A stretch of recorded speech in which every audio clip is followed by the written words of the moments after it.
worst part of embarrassment is if you take it so seriously that you judge yourself as harshly as you're being judged. Mm. And then you hold on, say that one more time for the people in the back. So if you, in that embarrassed situation, judge yourself harshly, more harshly than the way you've just been judged, then everything just gets shut down and there's no opportunity for change. And I would venture to say that many societies around the world are in this position today. I would agree. I concur. So, if we can use embarrassment as an opening to respect our ignorance, acknowledge our arrogance, and really choose to come together in a compassion and awareness that we don't have it figured out and we need each other to do that, there's hope, great hope for all of us.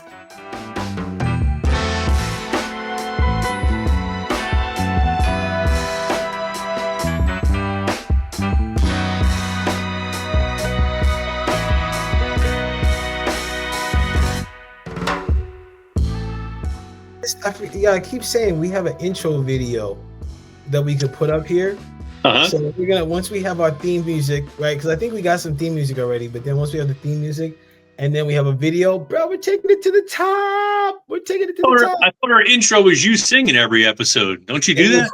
No, hold on. No, yes. It was. Listen, Brian, that's how we lost subscribers, bro. We can't go that route, man. That's a good point. No more singing. Oh man. So hey everybody, welcome to this More Than Black and White Health podcast. I was gonna bring our guest in, but we just started recording and she's here. So everyone, welcome Ilona Hress. Yes, indeed. Welcome to you. Welcome. Thank you for having me. Yes, blessings. Ilona, we're going to introduce Ilona in a minute, like really thoroughly introduce her. Before we do that, though, the people of this podcast, thank you to the subscribers. Thank you for joining us. Thank you for being here. Thank you for supporting the numbers. You all are showing up. Thank you. Continue to share, continue to like what we have here on YouTube, what we have on Instagram and Facebook, and some other avenues coming soon, shortly. For those that are new, welcome to the podcast. We are your hosts, Brian and Paul. We are here to help you be an advocate for your health and well-being, mental, physical, career, relationship, whole bunch of stuff. Martian territory, I don't know. Whatever it is, we are here to help you be an advocate for your health and well-being. And before we introduce Ilona, there's some things that we do here that are consistent. So first, right out the gate, what's going on, B? How you doing, bro? Today was a busy day. I started day one, woke up early, got some stuff done for my other businesses, and then I started doing this course, biogeometry. Today was my first day on that, and my brain is spinning right now, but it's all good. I'm all educating myself, so there's nothing wrong with that. Plus I got a lot of coffee in me today, so I'm ready. Yeah. Brian's ready, man. So, hey, listen, so this is how I know Brian had a busy day today or full day. Brian, when we brought him on the stage, it was like Brian came, sat in the chair, he was like it's like, boy, he had the Superman showed up, bro. Yeah. Superman. So blessings to you, Brian. Thank you, man. Like, man, dude, I always like to check in with you first, man. How are you? How am I? I'm doing very well today. I've been teaching these classes. Yesterday I taught a class and today I taught a class about connection and trust. So I had people doing partner yoga exercises today. And it just left me so freaking giddy because it's like so wild how people don't connect, man. And it was just like, I actually, man, I'm like feeling myself getting emotional right now, but I actually got a little emotional, like, because people were like kids when they were like in this chair pose holding each other and they were like, oh my God, like they were laughing and stuff. And it was just freaking beautiful, man. Like, so I'm still buzzing off of that today. And with the end of this class, this private yoga class I did yesterday for this women's group, and it was so freaking cool to see them connect and trust each other, man. So I'm in a really good place today with that, man. Thank you for Good to asking. hear, my man. Good to hear. Yeah, Awesome. it felt good, man. It's just so good to connect and to really realize that we have an enlightened civilization of peace that's within us. You know, and you want to know where I got that? What's that, B? We forget about it sometimes, right? Forget about it a lot. We forget, man. And it's because so many things distract us. There are a lot of different roadblocks that distract us from those things within us that can bring peace. So I'm gonna be free of letting people think I came up with that all by myself, because it really is the title of yeah, Ilona, you like how I intro? Very, very slick, very slick. Yeah. So listen, this is Ilona's book, Realizing an Enlightened Civilization of Peace. So, ladies and gentlemen, we are honored here to bring, in my judgment, a spiritual powerhouse to the podcast to talk about what she's written in the book, what she's doing out in the world, different groups, and some really powerful things that are happening in our collective. And when Brian and I are recording, is at the time of this recording, there's been a very important decision that's been made collectively that determines the future of our country. So there's been some people that are very upset. There's some people that are less upset. And there's some people that are even. So we have a lot of stuff going on. So we're really excited to have Ilona here. Ilona is, before I have her bring her voice and all her energy to the space, Ilona is licensed as a social worker, therapist. I truly believe she's been touched by some galactic beings to bring a different level of healing, whether it's through sound, song, crystals, gems, really helping people really reroute and connect to different fields of existence that we have around us. Some people are going to be like, what the hell did he just say? Well, that's great. That was you. Stick with us for a little bit. Okay. Stick with us here, because I think some things are really going to enlighten. They're really going to open up for you. So without any further ado, Ilona, welcome. Thank you. I'm so excited to be here and to just be able to celebrate the opportunities for healing that exist for all of us. And to know that there are potentials that exist that people are not aware of for a variety of reasons. And once you become educated and knowledgeable about possibilities that exist, well, then other things can happen. But if you're in ignorance, nothing will really change. Education of all kinds really moves us forward. Like, speaking of education, like Ilona, and I'm thinking about it. I mean, I've worked with Ilona for, I think it must be going on 5 or 6 years, but I never really asked you, like, how, speaking of education, how your education and experiences led you to what you do now. So when you told those people hang on there and like just be willing to move through this, this will be a good opportunity to hang in there and really work through it. I made sure that I have all the letters behind my name that make me legitimate in the third dimensional world. So I am trained as a licensed clinical social worker. I'm a psychotherapist.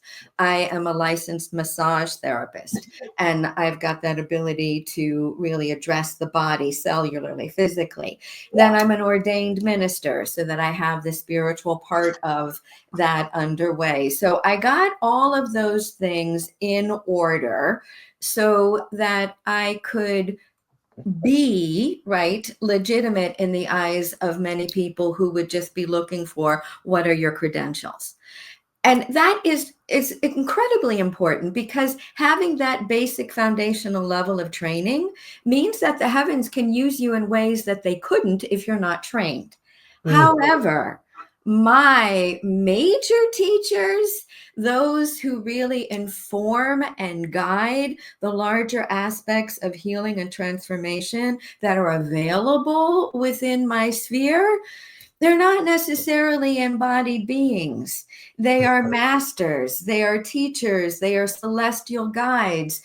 when we look just to the third dimensional human level to inform our decisions and guide us into our fulfillment, we only have that much of the picture. We as beings are soul-oriented creatures, and our experience of life, because we are spiritually created with a consciousness very different than most mammals, allows us to access the actual origin of our existence, which is our soul. And that soul has access to multidimensional resources that literally contributed to the development of this human civilization on this planet. So when we're talking about enlightenment, what we're doing is adding the soul component to the ego-driven physical experience of the human being, which allows for an educational experience and a transformative context in which to understand life from a way that we'll never get it just from our heads. We just won't. It won't happen there. Gotcha. It's so. Oh, did you have something? No, I love that. That was beautiful. Thank you. Yeah, I mean, dang. We're done. Thank you, everybody. Well, so can I add to that? Yes, please. Paul knows me. You know, I'll keep going. So you just, Brian, you got to stop and ask. Because keep going. So the primary educational tool that I try to bring forward to anyone who will listen to me is the concept of you are a soul, and you are one tiny little flick of this larger experience of creation that chose to bring you into existence to experience life on this planet as a unique opportunity for your evolutionary development. And when I talk about that, you know, lots of people know Carolyn Mace's chakra column and you know, some of those basic, more of the Eastern experiences that have now come to the Western experience. But when we're really talking about the anatomy of the soul, right? When we're talking about the anatomy of the soul, it's an actual construct that gives birth to the physical body, the personality inside it, and the trajectory for the lessons to be learned in that lifetime. So here is my big message to all your listeners. Your physical health is very dependent on your spiritual awareness to access and inform your beliefs, thoughts, feelings, how you experience your memories, and how you live through the cells of your body.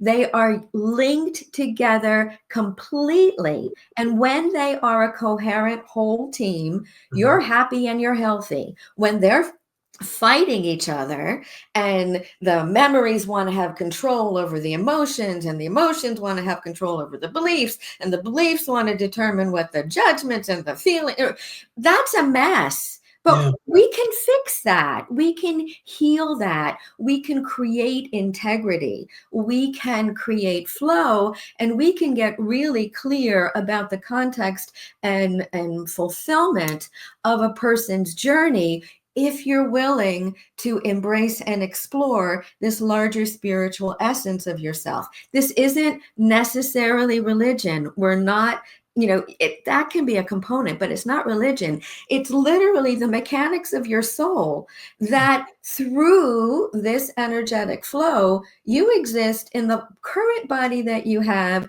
with the family, friends, talents, experiences, and challenges that you were born to overcome. So from a larger perspective, wouldn't it be great just to download, like go to a gas station, a spiritual gas station, fuel up, figure out how that fuel is going to move through your beliefs, your thoughts, your feelings, change the way you experience your past, and allow you to live a present that is contributing and exciting and wonderful for you. Damn. Yes. Damn, bro. Woo, child. Listen, rewind that piece. Rewind that, all of that. Ilona, dang, you just dropped a whole heap of gems on us. And I want to come back to some things. Like, when you talked about the physical health and how that is impacted by the spiritual health, right? That can be a difficult pill for people to swallow at times. So I have some larger stories that will be more attractive to people, but to both. We don't care about being attractive to people. We just want to let people know, like, this is what it is. But we don't care. But before, but before I deliver these, I do want to say that I am in the business of miracles, not because I make them, because I help others to learn how to make them for themselves. That's the damn truth. Okay. All right. So, I've had people come in here who were going to have biopsies, who were, having definitely physical scares, right?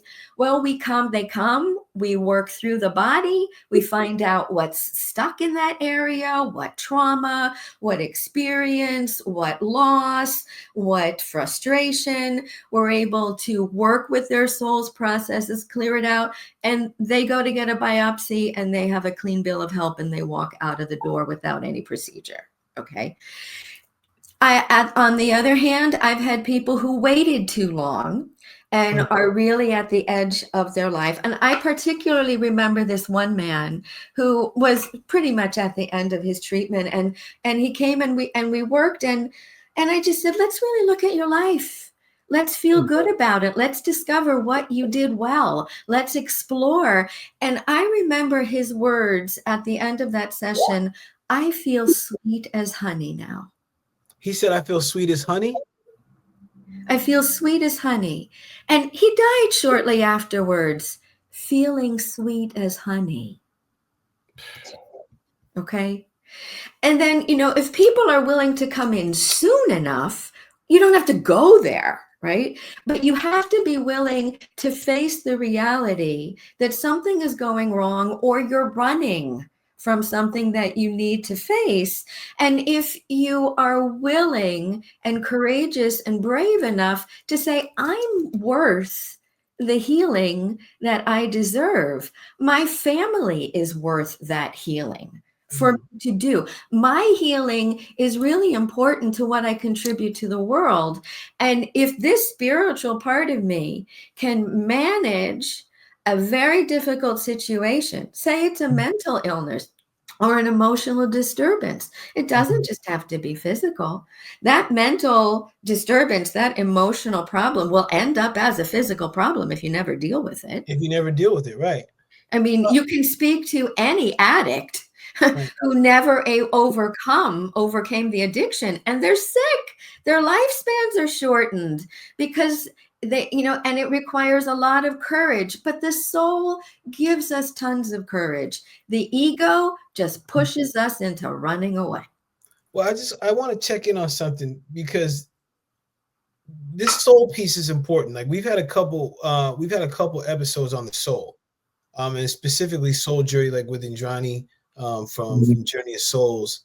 So coming back, hearing what you're saying, coming back to something I heard you say before, it's like when we're coming into this soul, into this bodysuit, our soul comes into this bodysuit. What I was hearing you say is like, for this journey, we have everything that we're equipped to have, whether it's like family, friends, I heard you say, but also it sounds like some of the situations that may energetically come into our life. It sounds like from what I'm hearing you say, these things are coming in from a soul perspective. So that's part of the journey to learn.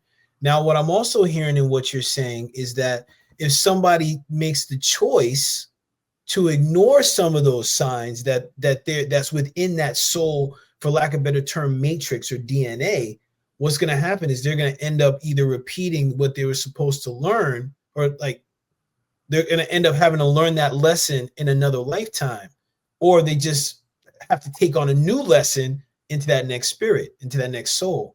So listen, this is really interesting because I think a lot of people, when it comes to health and well-being, fail to acknowledge the spiritual side of things, that metaphysical component and piece.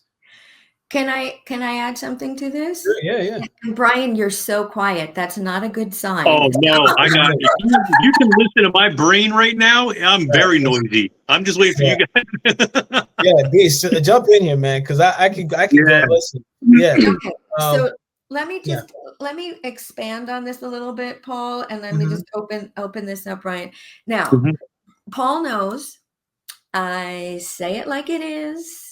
People come to me who are ready to get well. People don't come to me who want to run or hide, because you really can't. When you're with me, I see it all and you're ready to go. And so this is really important. And I am brave enough to share it, because this is not about whether people like me or not. This is about me doing my job in loving people enough to speak a truth that nobody else will say. Yes. Thank you. Okay. So, and that's not a nice, simple position to take, but it's an effective and empowered position that's really grounded in love. So here's the truth. Each of us have a trajectory that we are born with. It is developed by our souls before we enter a particular lifetime, and it's crafted to help us succeed.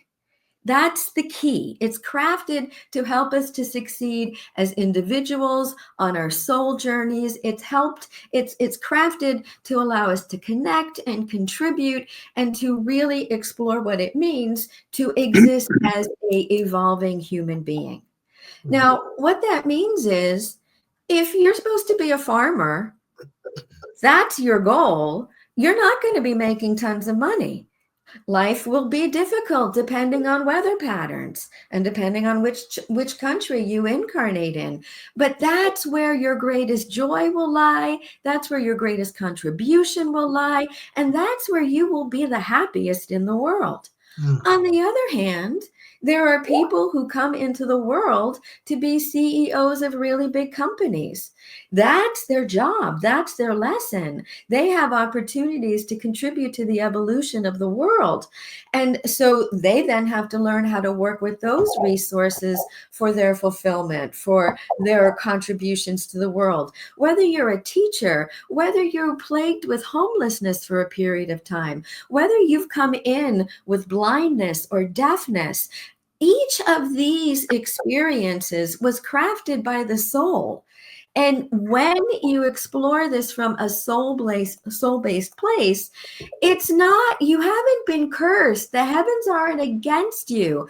These are opportunities presented that, and if you look at Helen Keller, or if you look at some of the greatest scientists in the world, their lives weren't easy, but they were amazingly evolved human beings who inspired and taught us potentials that we never would have thought of on our own. So these living examples come from every walk of life, every social class, every culture, every race, every religion.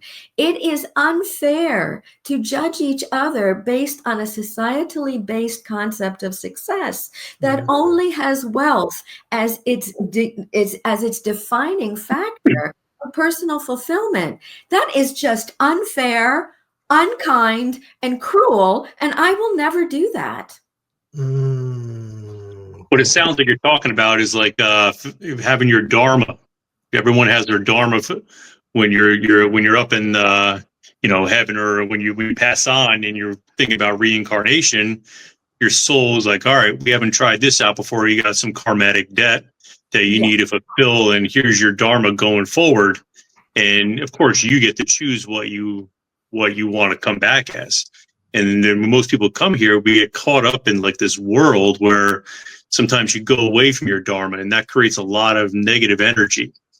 And I think one of the biggest problems is like when I talk about spirituality with people and souls, like it's almost like I can see like they're like, yeah, but like it's almost like airy fairy. And I think it's a lot to do with we're kind of like programmed to have this materialistic mindset where if you have this issue, you go to the doctor, and the doctor, do an x-ray, but that only looks at one of the planes of your spectrum. That only looks at the physical plane. We don't have the machinery or the technology yet to look at the mental, the viral, the causal, the emotional, the spiritual planes, depending on what kind of religion you're looking into. There's different planes for everything. But as I started getting into more like radiesthesia and dowsing, you can actually see the fields on like the things are spinning in negative ways. And so I know where to kind of focus now on the mental, emotional aspect. And like you said, I believe like if you're not following your dharma, that mental, emotional negativity, it's going to turn into a physical issue. Yep. Yes, and that dharma is created with you and all of your soul guides before you incarnate. So you do have choices about that. You can follow it or not. And that's the free will of being a human being. There is consequences to following it and consequences to not following it. But that free will choice is also the experience of being human.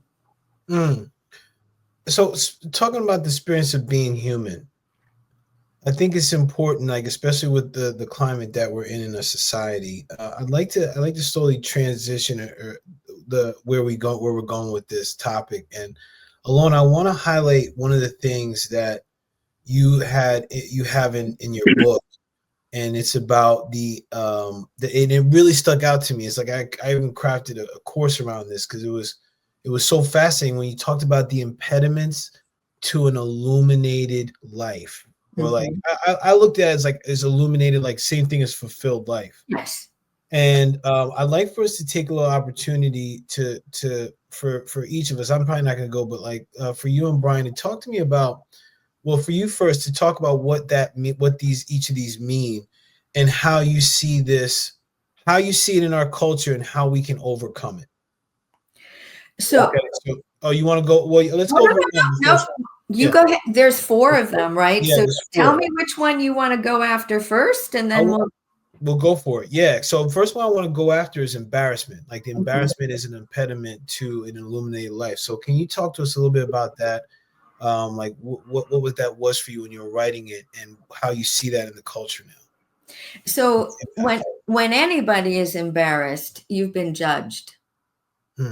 Right? You don't feel embarrassed if there's not a judgment coming at you from the other side, right?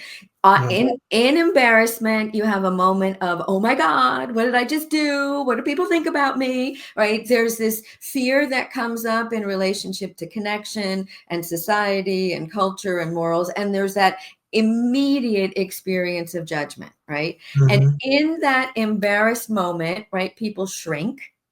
Right? They shrink, they shrivel, they tend to shut down, because at the same time, they feel themselves out there in the world and people are laughing at them, or they're snickering, or they're judging them, or they're getting angry at them.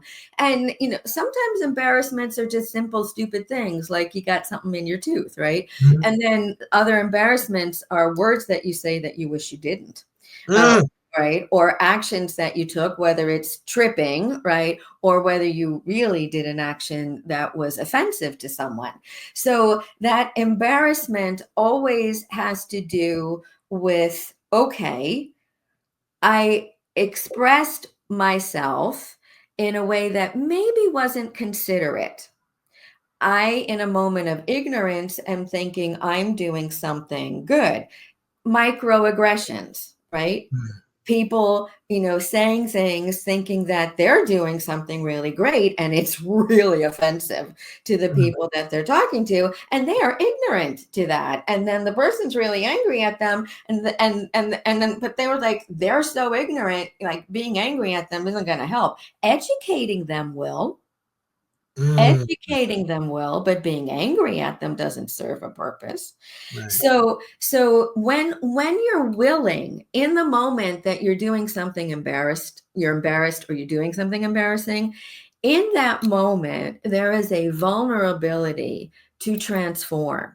There is an opportunity to just say, okay, I'm ignorant about this. Teach me. I was a bit arrogant. I'm sorry. Let me see how I can reconnect with you on a much better level, on an equal level. The other thing about embarrassment is it's this wonderful opportunity to learn, to grow into who you can be, to discover what you need to learn so that you can grow into that. I took this course on cellular memory. Like, it's one of my very first courses that I took. And that teacher would make sure that all of us in the class were embarrassed at some point, and he would make us stand up in our embarrassment, and he would say, "Congratulations, you are embarrassed. You are now in the state at which you can grow." And I have never forgotten that. And that embarrassment was really like, "I don't know what you're talking about. I can't even answer your question." And so he would go, "Who's embarrassed?" Like, I don't know how to answer anything that you're talking about. I'm sitting here like really lost. And okay, this is where I'm at. And it really led to a breakthrough. It really led to an opening.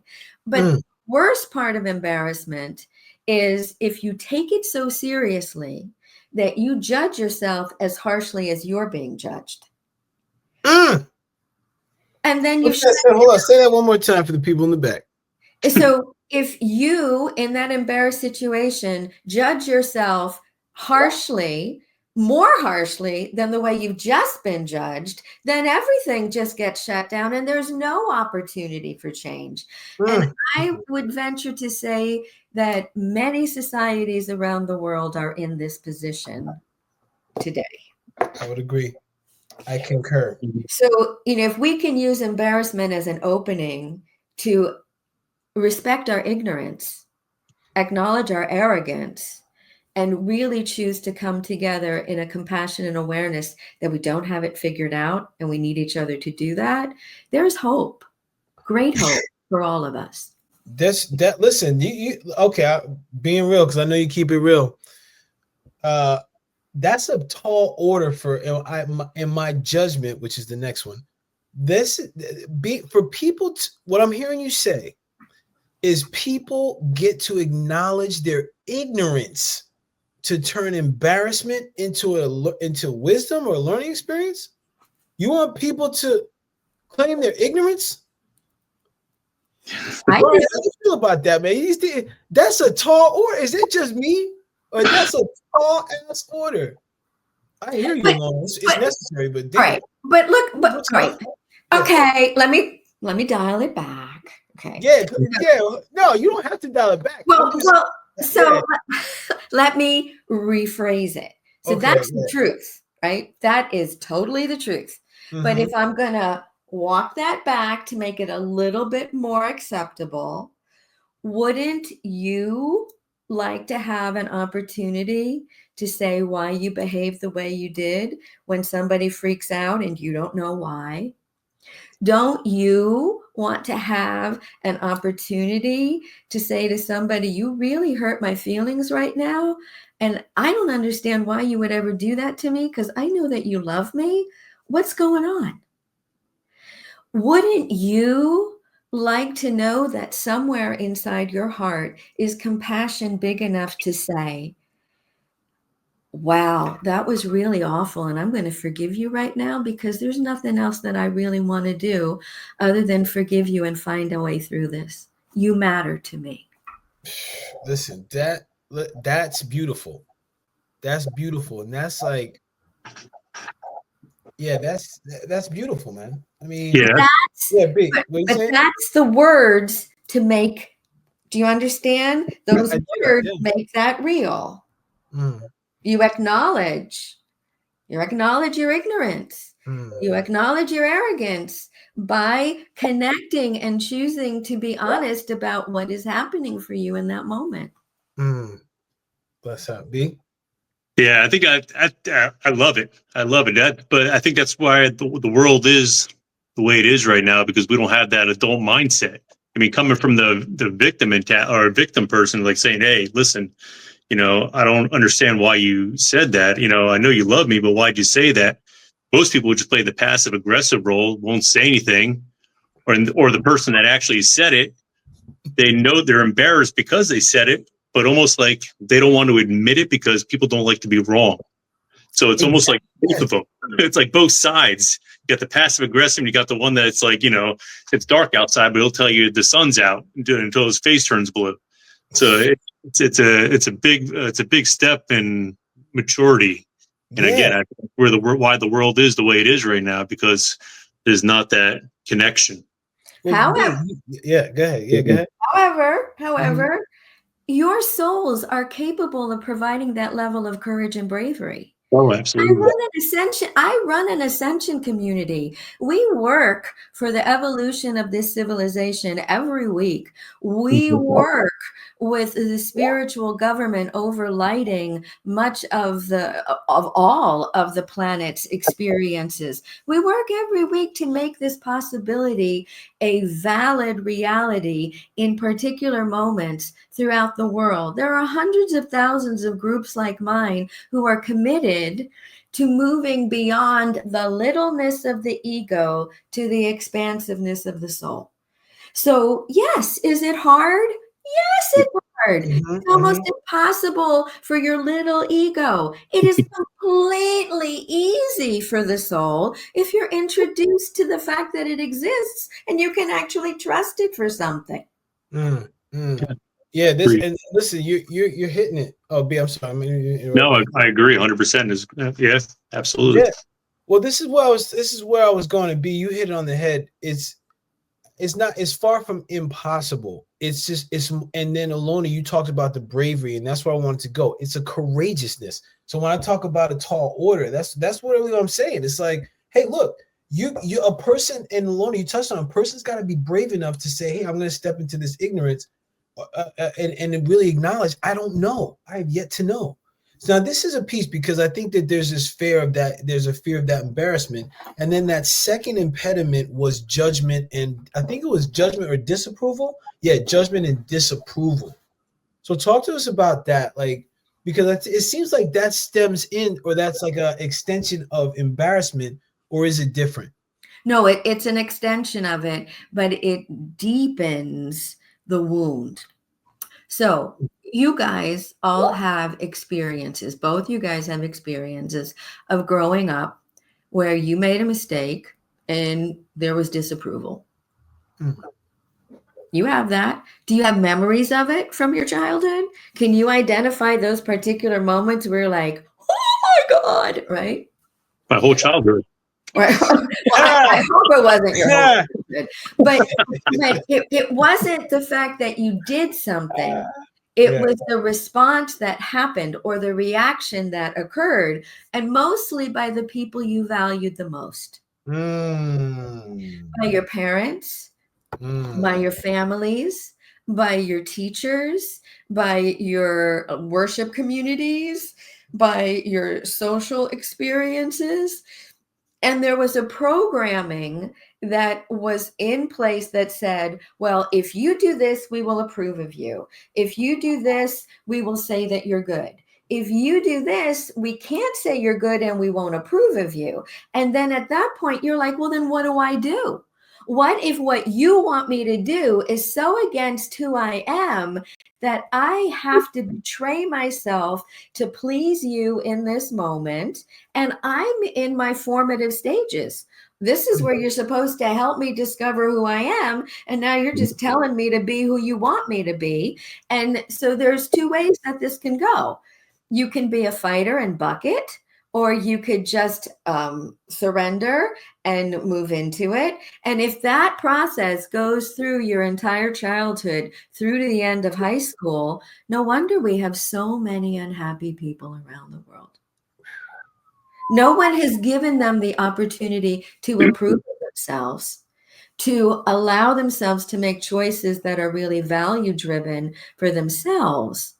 And recognizing, I go back to, right? Look, I made very specific decisions about my life. I have an extremely abundant, wealthy life, with the exception of my checkbook. But my life is far and away abundant, more than general people would ever have, because I have multidimensional components available to me that are science fiction movies to other people. Right?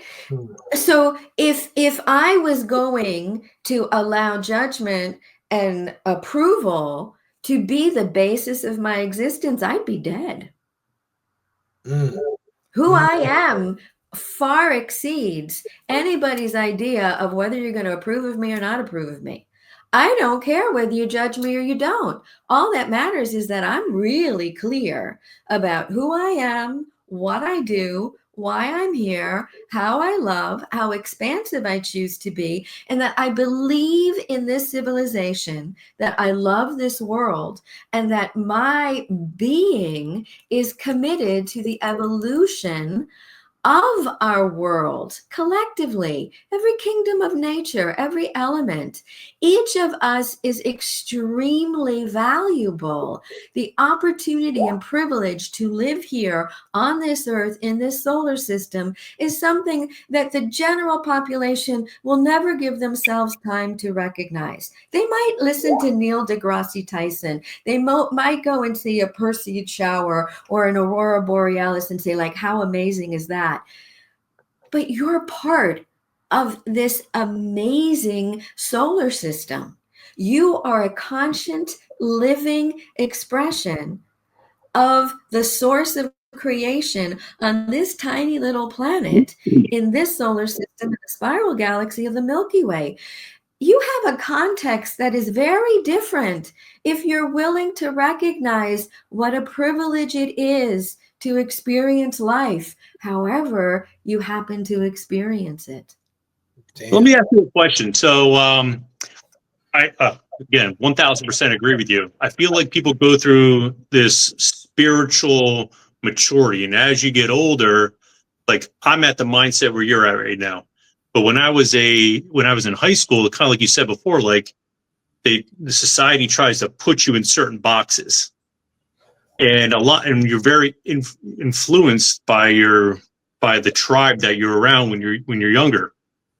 So what would you say to, I guess, somebody like that's like a teenager or like mid to young 20s that they don't feel like what they're doing is right, but they're just kind of like trying to make other people happy? Maybe like parents watching it that sees their kid not happy, and they probably like, oh, maybe I had a little something to do with that. Right. So Yeah, I know that meant you wanted to say something. Oh, that means that I can relate because I'm that way as a parent. Did I do something? Yeah. I'm judging myself like a mug, man. Okay. All right. So there are, if you're open, right? If this is a teen who's open, then this is an honest and valid discussion, right? Honest and valid discussion with their parents, with their grandparents, with their teachers about, I would like this opportunity to try this. Even though you want me to do this, can you give me an opportunity to try this? Can we strike a deal? Especially if you're paying for my education, I get it, right? But can we strike a deal to see where we both can be happy? You can be happy for me, I can be happy for you. We can connect on this level where we're at least willing to travel a journey together. Now, if you are in a family experience or a social experience where there's no way anybody in your family is going to honor you, then you have to find outside people who you just keep it a secret.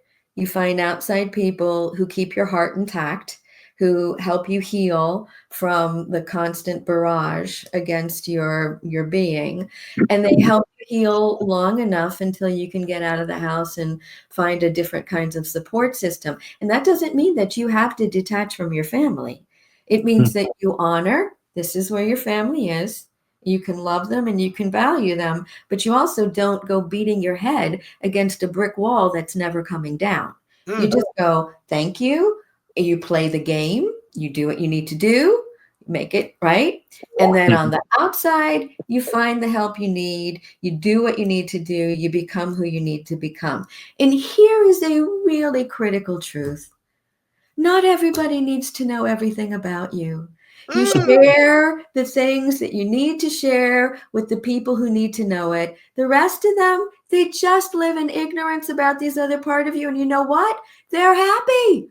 And why do they need to know? If it's just going to cause you pain, injury, and discomfort and just drive them crazy, what is the point of that? But Ilona, man, people got to put stuff on Instagram, woman. What are they going to do?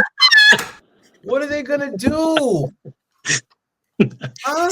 So, these are really conscious decisions, right? Look, there are a lot of people who come to me who are just transitioning through life. They don't know anything about what I can do or where I can go. And they don't need to. That's not the part of me they need to know. It's useless. So they don't know it, right? And then there are other people who know me in my expansive celestial context, and that's who they need to know because they're participating in that. And they don't have anything to do with me on the lower 3D levels because they don't need me there. I'm of no use to them there, right? So there's nothing wrong with knowing where your loving is most effective is where you belong. Where your loving is most effective is where you belong.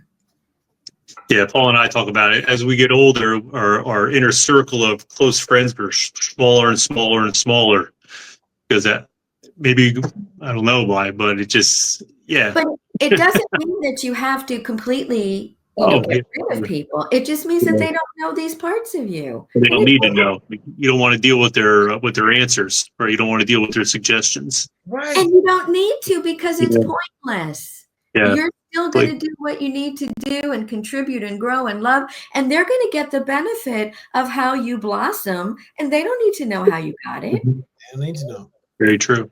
Ilona's always dropping these gems. Like whenever I have a session with her, man, she's like, I always come away with some talk track, some she just dropped. And this is it for me right here. Where your loving is most effective is where you belong.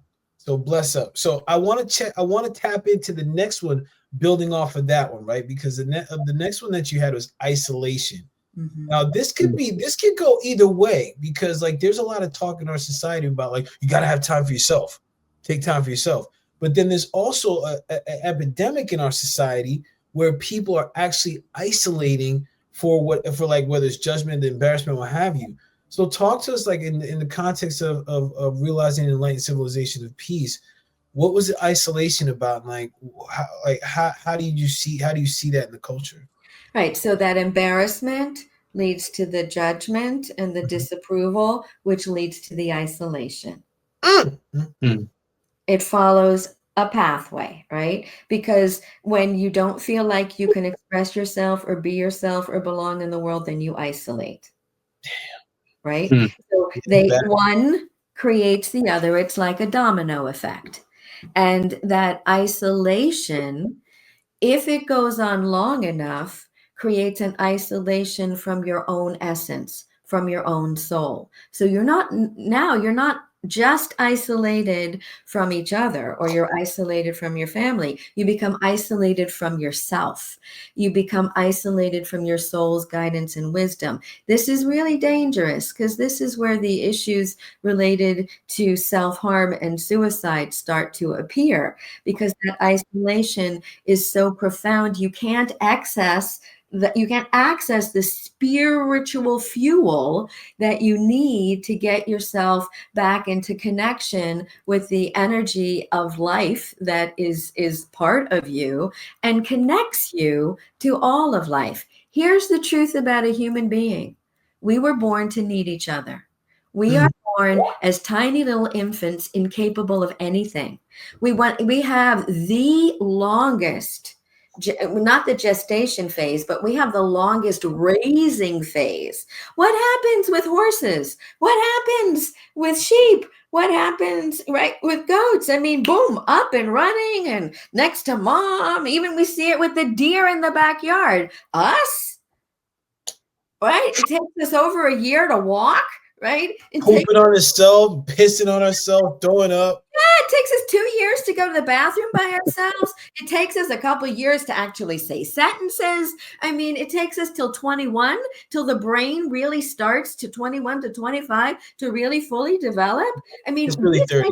We take a long time, right? A long time to become self-efficacious, right? Yes.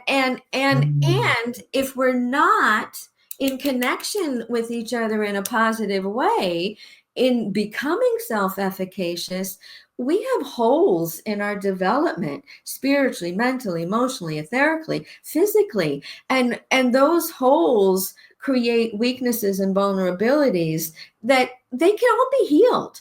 But you have to have the awareness and the intelligence and the resources to go, well, I need those to be healed. And no one is expecting a parent to be perfect. There is no perfect parent, right? But there are really loving families. There are beautiful communities. You don't have to depend on just one family to get it right. Many children who are adopted, right? The heavens use this great opportunity to, two people brought them into the world, but they were never supposed to be with those people. And in many situations, thank God they weren't. They got rerouted to these wonderful families. And on the other hand, there are these children inside of families who are like, what just happened to me? I don't belong here. But they were rooted into that family to be a wake-up call for that family's experience, for that ancestral karma, for that generational debris. And they are the unwrapped present that never gets acknowledged. You hear that, black sheep of the families? Yeah. That's you. That's you. Yeah, you the one. Like, I think, Ilona, you talking to them. Because sometimes the black sheep, listen, but I mean, I'm somewhat joking, and I'm serious at the same time, because those black sheeps are the one that is like, are you so freaking different? They go through the embarrassment, the judgment, they isolate. But really, once they go through that process, they can find out like there's something special about them and them being in that family, in that position. Yeah, they have the biggest impact on the family and the biggest impact on the world. Yeah, exactly. Man. Like, exactly. Shoot. And who knows what moment of what day those family members might just have this huge awakening and go, oh my God, you are exactly the gift that God sent me. Yeah. That's what I tell my that's what my family feels about me. Let's get on the podcast. We'll see about that, Paul. Yeah, exactly. Like all of a sudden, like, oh, we'll see in the comments. All right, siblings, just lay in the comments, siblings. All right, Ilona. The last one that we have is the last impediment is powerlessness. Mm-hmm.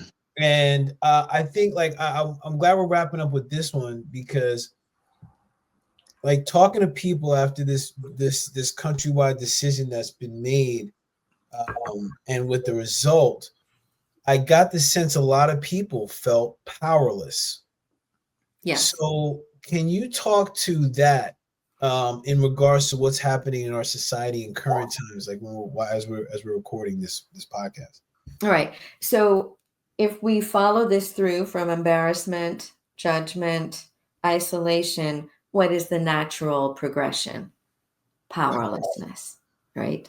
So it takes you to that disempowered place where not only do you not belong, not feel connected, but you also have no power to make change inside yourself or with anyone else. And that is devastating. That is devastating, because we were created to contribute. We were created to connect. We were created to be creative in the way that we choose to participate in the world. So that powerlessness is a dagger to the heart, a dagger to the mind, a dagger to the gut, and literally cuts off your hands and your feet. Because how are you going to be efficacious in the world if you can't move forward, if you can't touch? It affects the way that you speak, what you see, how you hear. And in that moment, the life that you were created to be almost begins to dissolve. You become invisible. Still in the world, but you're invisible to it. And I'm sure you guys know people who feel invisible.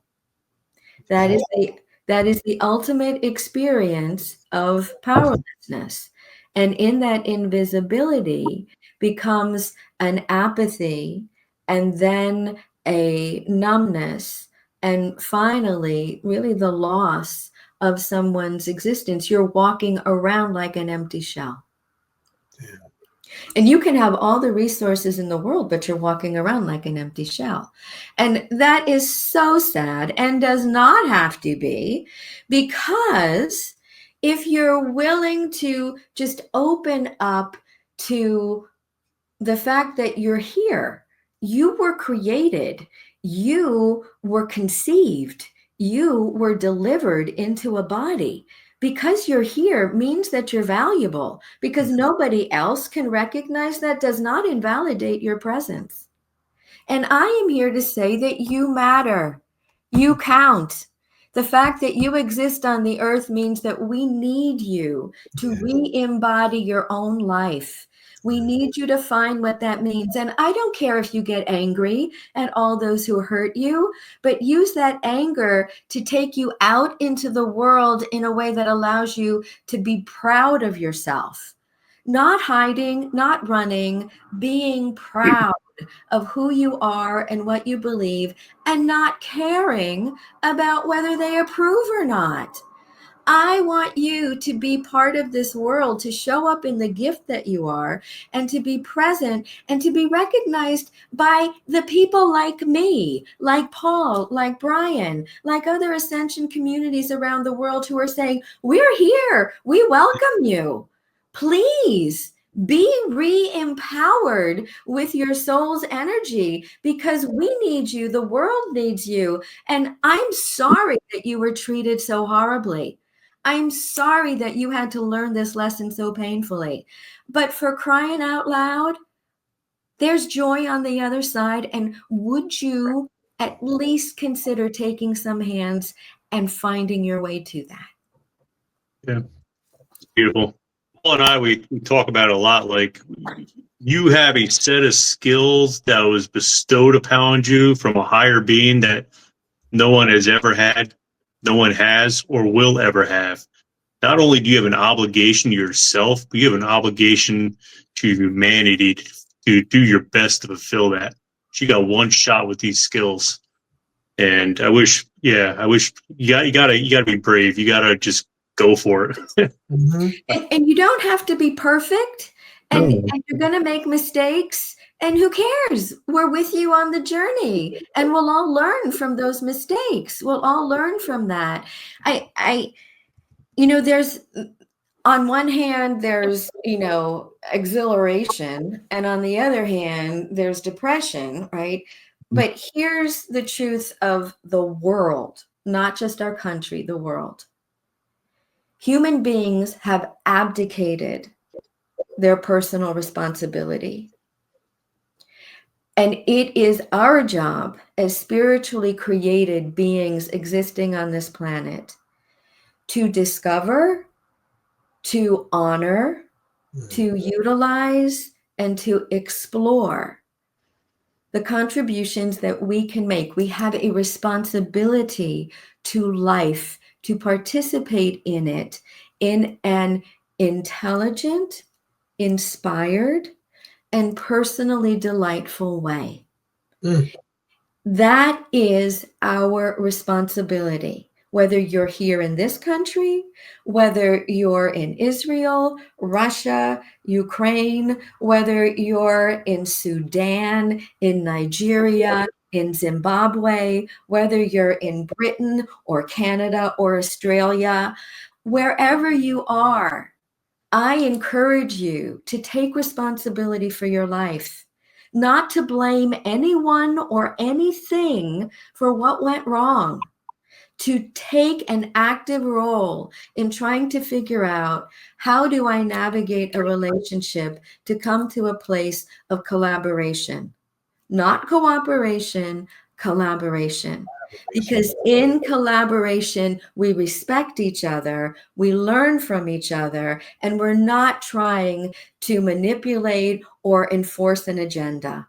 All we're doing is saying, how do we fix this together for the common good? I love that collaboration. Love that. instead of cooperation. I dig that. Yeah. This is like when you were talking, I just remembered these words from this really famous poet. And the words go, it's in alignment with what you're saying. You better lose yourself in the music the moment you own it. You better never let it go. You only get one shot. Do not miss your chance to blow. The opportunity comes once in a lifetime, yo. Bless up to Eminem. I think that was yes. Huh? yeah, that was 8 Mile. That's right. That's Yeah. right. And I was like, it came into my He head. wrote that at the shelter. He did?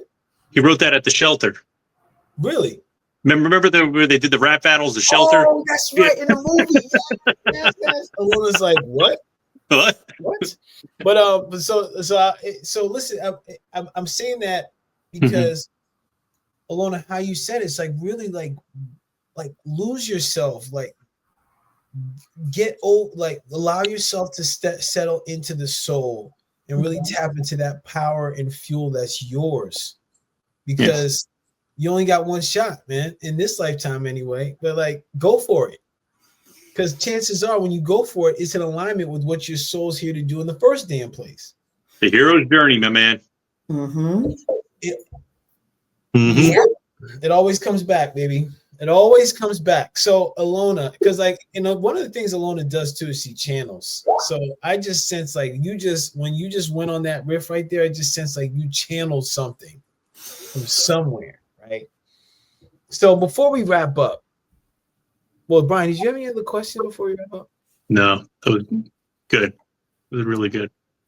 Yeah, man. Like, man. So I'm curious. And this may not, we're about to go for this, but I'm curious, is there an opportunity to channel JFK to know their thoughts about this, his thoughts about what's going on right now?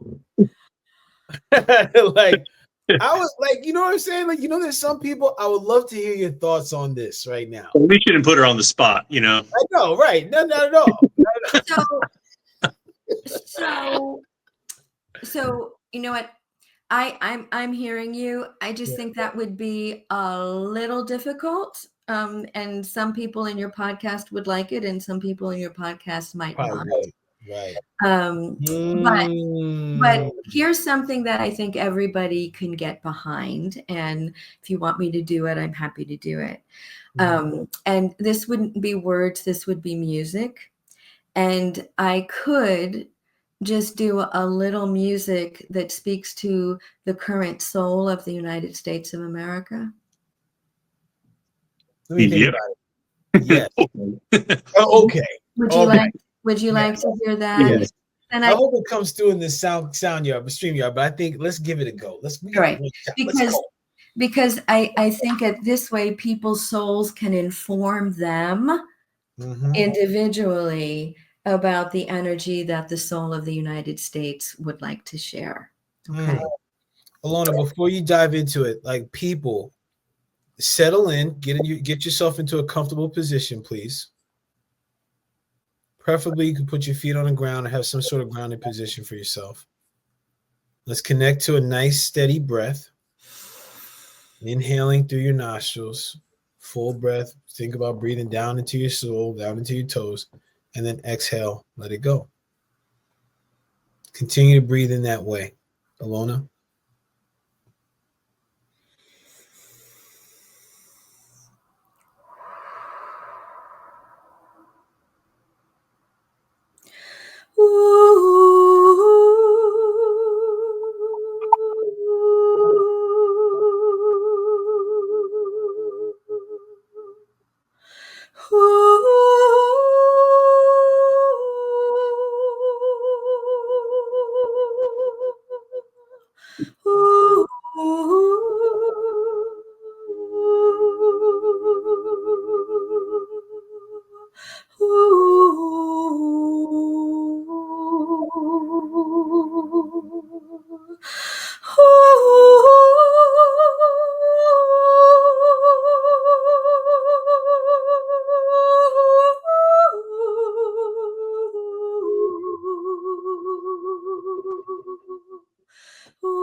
Wow. My heart chakra, I thought it was going to explode.